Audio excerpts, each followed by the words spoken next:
আসসালামু আলাইকুম। 4 দরজার একটা ফ্রিজ দেখুন। খুবই একটা সুন্দর মিরর গ্লাস এটা। অপর দিকে এটা দেখা যায়। খুবই সুন্দর একটা ফ্রিজ। চারদিকটা দেখাচ্ছি আপনাকে। নতুন ফ্রিজ এটা, অব্যবহৃত। ভিতরটা দেখুন। খুবই সুন্দর তো।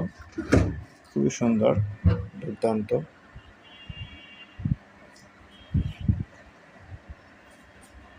নিচে ডিপ।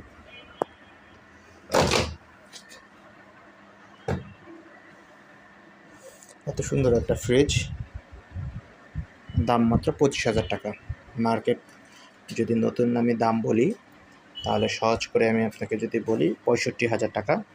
আমরা স্টক লটে বেচা কিনা করি। এইটা পণ্যটা স্টক লটের, অব্যবহৃত একটা পণ্য, স্টক লটের। ব্যবহৃত পণ্য না এটা। এটা কিন্তু ব্যবহার করা পণ্য না।